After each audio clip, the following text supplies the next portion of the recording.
Hi, in today's video I'm going to answer more of your beauty therapy questions that were left under my videos. I really enjoyed filming the other one and I feel like you, looking at the feedback, you liked it too, so here's another one, mate. Someone said, would you recommend using charcoal peel masks? I have whiteheads and deep blackheads. Are there any ways to clear out the pores at home without squeezing them out? So, a charcoal peel mask, if you mean that black mask that you put over your face, wait for it to dry and then you peel it off, I don't recommend them. I have used a mask that peels off in that way, but it wasn't a charcoal version, it was just a different version. And it was ripping the... we all have peach fuzz on our face, right? And it was ripping those out and it was very painful, so I had to use water to remove it. But yeah, I don't recommend them. I feel like they're not good at what they do. They don't give results. If you have whiteheads and deep blackheads, honestly, I do recommend having them professionally squeezed out, getting extractions done at a salon, getting a deep cleansing facial, for example, because if you get all of that oil, all of that dead skin cell, sebum, makeup, whatever's in that pore that is creating the blackhead and the whitehead, if you get that squeezed out, then you can use home care products that will maintain that. But if you don't want it squeezed out, it is a little bit tricky to get results, but you can. The main things that you need to use at home is a really good cleanser that's suitable for your skin. You need to make sure that you're double cleansing, and you need to make sure that you're doing it morning and evening.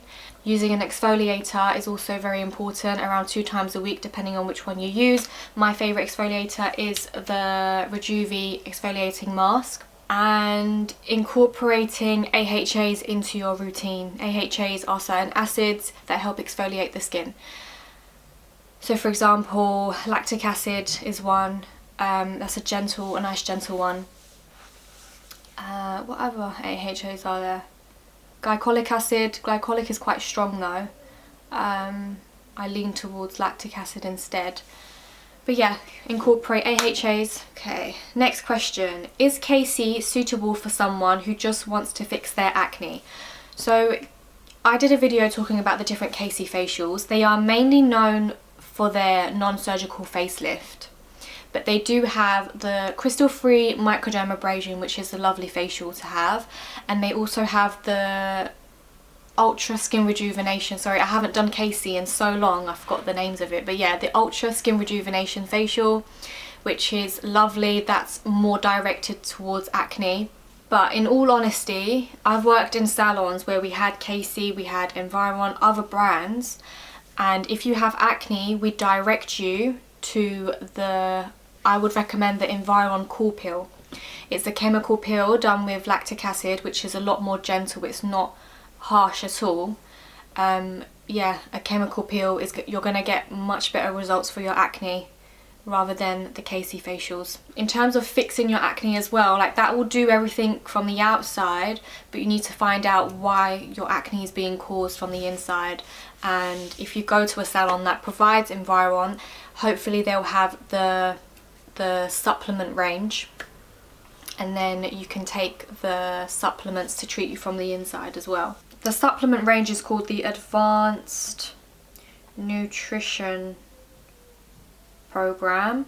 Acumax, that's it. I'm like, it begins with an A, what was it? Skin Acumax, that's the one that will, that's for anyone who has like one breakout, but if you have acne, look at their before and after pictures. It's really, really good. Right, next question. How much to charge for IBX service? IBX is a nail strengthening treatment, and I charge £10 for it, whether you have it on its own or with a manicure. Because the IBX, the actual product, it's not cheap, so I wouldn't go any lower than £10 personally. Can you use alcohol as a nail cleanser? You can use isopropyl alcohol, which is known as IPA for short, as a nail cleanser, yes. The minimum is 70%. The one I have, I think, is like 99% IPA.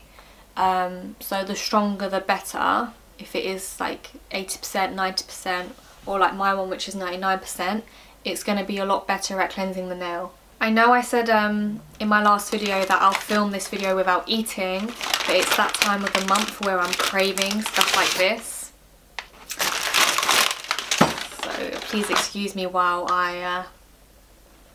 What is the difference between soft wax, warm wax, cream wax? A wax that needs a strip to be placed onto it and then pulled off, that is known as strip wax, it's known as warm wax, it's known as soft wax. It's got different names. And then a wax that hardens, so you apply it onto the skin, it hardens and you rip the wax off itself, that has two names. It's called hot wax, it's called peelable wax. Obviously there's more types of wax, there's like sugaring, but with your question you're asking more soft wax, warm wax, cream wax. So soft wax and warm wax, they're exactly the same. It's a wax that you heat up, you put on the skin, and you need a strip to put it on and take it off. Cream wax is a type of this strip wax that I'm talking about, because there's like a honey one, there's a tea tree one. The tea tree one tends to be creamy, so there's like cream ones, there's gel consistency ones. It's basically, think of it as a flavour of ice cream. There's different flavours of ice cream. Hope that makes sense. So someone asked, Hive dual wax heater or Miley wax heater? You only need a dual wax heater if you're using strip wax and peelable wax. There are many salons I've worked at where they've bought a single wax heater and they've just got two. But obviously you're going to need two sockets. There's more wires. That's the only difference. If you are using two waxes and you're trying to decide if you should buy a dual one or two Miley ones, honestly, they do the same thing. They're both going to heat up the wax. So, whichever one you prefer. Next question is, how to get wax out of clothes? If you have like a little spill here and a little spill there, honestly it tends to come out in the wash. If I've got quite a lot on my clothes, I have used the wax cleaner on it first and then thrown it in the wash, but wax tends to wash out quite easily. I love the middle of the cookie. So chewy and Is exfoliating advised before waxing? Yeah, it is. If you exfoliate before a wax, it will make all of the hairs pop out.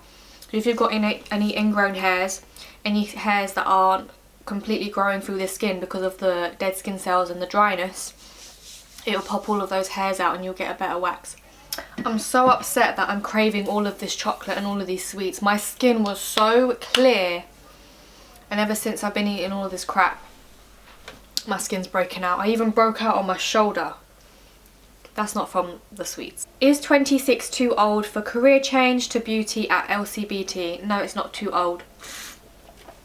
In my class at LCBT, I think the youngest, so I was in the, is it the 19 plus group? So the youngest person was 19, and then I think the oldest, I mean it was too rude to ask, but 40s. So yeah, no, you're not too old for a career change at 26, definitely not. What ages are there at LCBT adult group? So early 20s, mid 20s, late 20s, early 30s, late 30s. It was a real mixture in my class. It really depends. Do you know what's funny? I've had so many questions about people saying, am I too old, am I too old, am I too old? If you all applied, you're all going to be the same age. You're not all too old. That was my washing machine. I just need to hang me washing and I'll be right back. Right. Where was I? I did a video on interview tips for a beauty therapist, and I must say it is a brilliant video. So I'm going to go to the comments section and answer some questions here. Someone said that they're going to apply to be a beauty therapist, but they're scared because they don't have much experience. Do you think I need to build a new portfolio? With beauty therapists, we don't have portfolios. I guess you can obviously take pictures of your work, you know, if they were to ask. But yeah, we don't really have portfolios. The important thing is to practice, practice, practice, practice. In an interview you do a trade test, and that's where they really see if you're good or not. So instead of a portfolio, they do a trade test. So they're going to ask you to paint someone's nails. They're going to ask you to do a bit of waxing, maybe a bit of massage. So they're going to do like short treatments, and that's going to be the real test. So I advise that you practice as much as you can. Someone said, I would love to do a job like this. I'm going to college next year and really want to do a beauty course. I know that there are not many males in this field. Is it appropriate and practical for a male to work in the beauty industry? Yes, it is. There's a podcast that I've listened to quite a while ago. It's called The Beauty Edit. I can't remember exactly which one it was, but they have an episode where it talks about this topic. So I recommend you listen to that. Okay, someone asked a really good question and I've already answered it in the comment section, so this is going to be easy. I'm just literally just going to read it out. Basically trying to decide if they should work for a small start-up salon owned by a good owner, or to work with a big branded like well-known salon. So I basically explained that there are pros and cons to both. In general, and this is very key, in general, like I'm not saying they're all like this, a small startup salon, a small family owned salon, they may not pay you as high compared to a big brand, especially if they're starting up. Your pay might not be as good. When it comes to your training, a big branded salon is more likely to send you on training and pay for it. Like their contract when it comes to if you need to pay that back or not is a little bit better, I found personally, than a small family owned salon. A small salon, if they're going to send you on training, they do, because you're not going to be able to work for a few days. Like if you're going to train with Environ, I think that was like 5 days, so you're not going to be at work for 5 days. A small salon is going to find that difficult without you for 5 days, whereas a big salon will just send you 5 days, no problem. They've got loads of staff. So it's a little bit trickier when it comes to that. Same with holidays. I found that when I used to work for bigger salons, it was very easy for me to book a holiday and request a holiday. Whereas for a smaller salon, I had to give so much more notice. What else have I said? Oh yeah. So a big branded salon, they tend to be very, very, very, very busy. So you're going to be back to back. You're going to be almost thrown in the deep end. You might find that being thrown in the deep end is a good thing, but it could also be quite bad. You might lose some confidence because you might make more mistakes being thrown in the deep end, or you might gain confidence because it might go really well. You might learn really quickly and become a really good therapist very quickly. So yeah, pros and cons to both. Also, if it's a start-up salon, you'll be able to learn what it's like starting a new business. So it's a very good opportunity for you to take notes and see what works, what doesn't, you know, learning that business side of things. Oh, and she's decided to go for the startup salon. Do you know what? I think I would have done the same thing, because I think is a more rare opportunity. Is that what I'm trying to say? Like, while you've got that opportunity, you might as well take it and see what it's like starting up a new business. Once you experience that, later on, you know, in a couple years time, you can work for a big branded salon and experience that. So yeah. Next question. So someone said, in an interview, can you ask about what your wage is going to be? And I said yes. I said I always ask about the wage because I want to know it so that I can decide whether I still want the job. When they ask you, do you have any questions at the end of the interview, that is a good time to ask about the wage. She said, if I don't have very good English skills but I can speak basic English, is that a problem for this job? And I said, I've worked with so many beauty therapists where English isn't their first language, and your English will improve as you work. You're going to be speaking the language a little bit more. Like, you've got the basic there, which is good. You're going to be able to understand what your customer wants and communicate a little bit. But yeah, your English will get better as you work. I've worked with so many people who don't speak English very well. Do beauty therapists make a lot of money? It really depends on where you work, and it depends on your experience, what level qualification you have, if you work for yourself or not, if you're working in the city, if you're working further out. A lot of things go into it. Someone said, what do you think of the brand Miley? I don't have a big budget and I'm looking at their bundles. I haven't tried a whole lot from Miley. It's not a brand that I tend to go for. I've tried like their lint-free wipes. Have I tried their waxes before? I think their wax stuff is alright. I haven't tried their gel polishes and their other polishes. I've tried their wax equipment cleaner, which is fine. I've tried their nail cleanser, which is fine. With some things, I think it's great if you don't have a big budget. Yeah, it's hard for me to say because I haven't tried everything. I kind of just think, about it. Do you have to bring your own hand creams and things when doing someone's nails? I thought salons have their own that beauty therapists use on clients. Yeah, salons provide that. So if you apply for a beauty therapist role in a salon, they buy all of the products. You don't have to buy everything. There was this one salon that I worked at where you would have to buy your own cuticle nippers, cuticle pusher, nail clippers, and that's just because everyone prefers different types of cuticle nippers, so that's what this particular salon was doing. But apart from that, no, the salon provides everything for you. I think this person asked this question because I did a video about my favourite products as a professional, my favourite professional beauty brands, and I'm showing you the products and they're thinking, why does this girl have all of these products? It's because I do my own nails and I was doing mobile beauty at the time. What's your opinion on polygel nail extensions? I've never used polygel. When it first came out, I was like, oh, but I lost interest in it very quickly. It just didn't appeal to me, so I've never tried it. I did a beauty course for 2 years and received SIBTAC and reflexology diploma. I thought it would suit me, but I don't know if I'm good enough with people. I'm not good at makeup or nails, but I have always loved giving people massages and I love giving facials. So with beauty, obviously we learn so many treatments: nails, waxing, massages, facials, electrolysis, electrical facials, electrical body treatments, list goes on.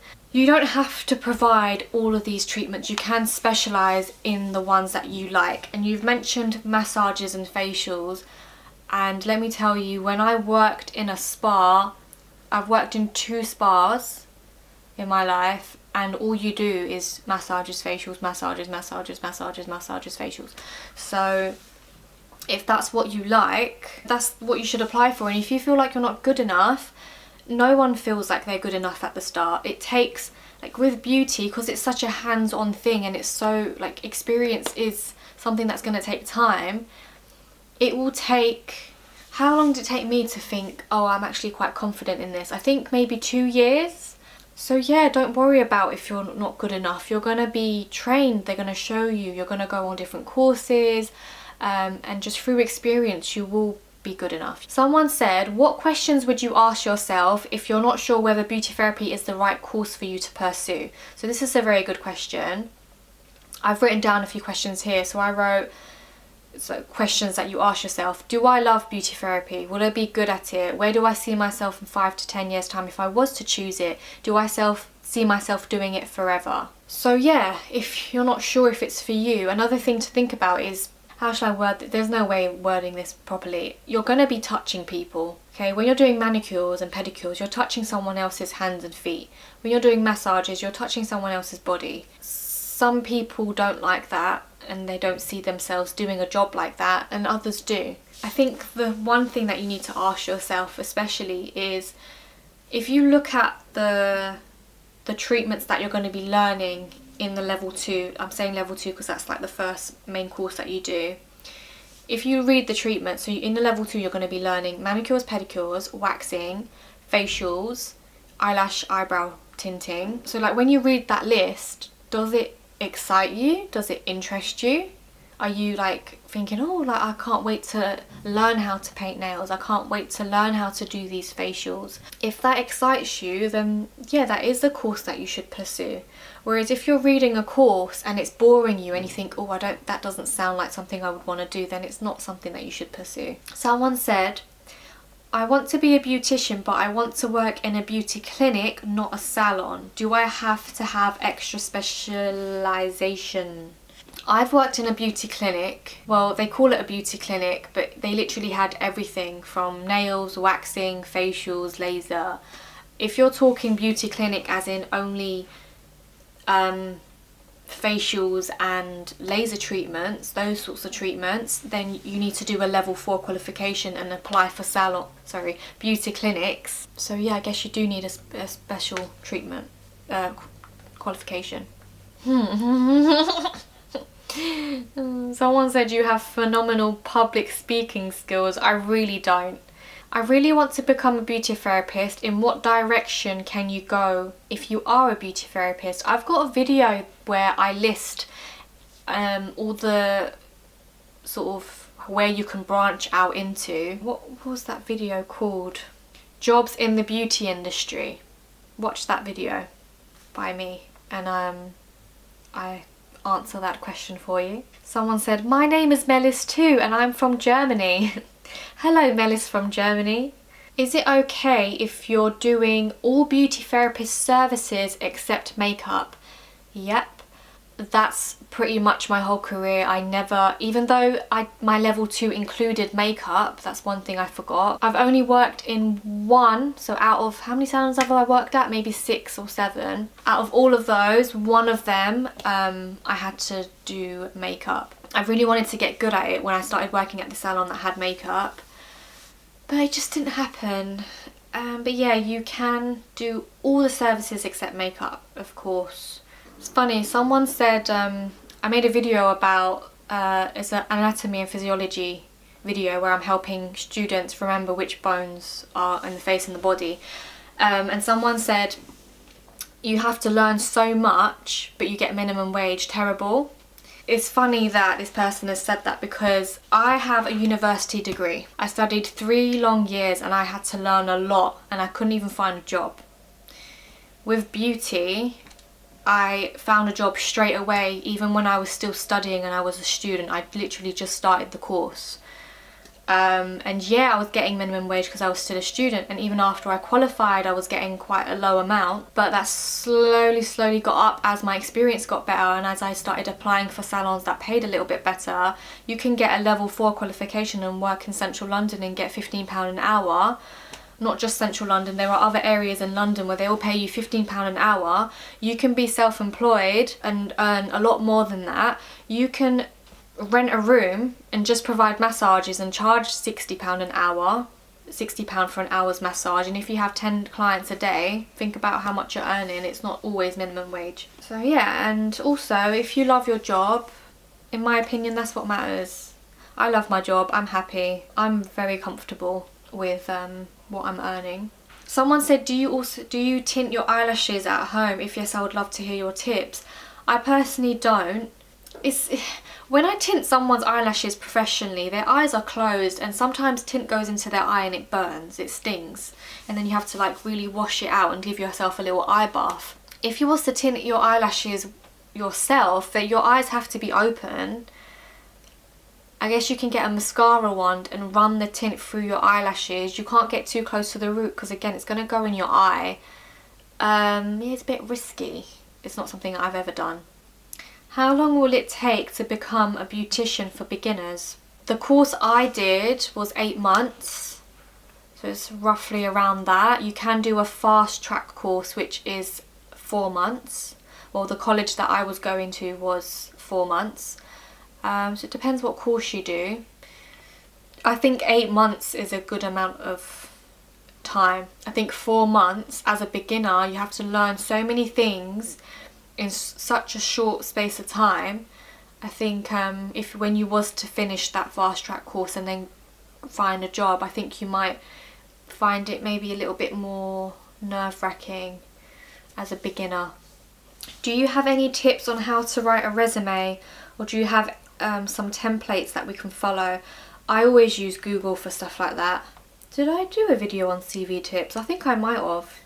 Check my channel, I think I did like CV resume tips. Do you know what the best beauty school is in London? So I kind of touched on this in my last video. I don't know. I went to LCBT. I recommend it. It was fine. Just get your level 2 course, get your level 3 if you want to go that high, get your level 4 if you want to go even higher. Start working in a salon. That's where you're going to gain your experience, and then they're going to send you on further training, and that further training right there, that's where you learn the good stuff. Any other course that you do when you do your level 2 or your level 3, whether you go to LCBT, whether you go to, what other colleges are there in London? City in Islington, whether you go to that one in Tottenham, used to be called Cornell, I don't know what it's called now, you're going to be learning the basics anyway. But yeah, once you start working in the salon, gain your experience, they're going to send you on further training, and that's where you're going to learn the good stuff. Right, I'm going to end the video there. I hope that I've answered a few more questions that may have been helpful. Thank you for watching, and I hope to see you again. Bye!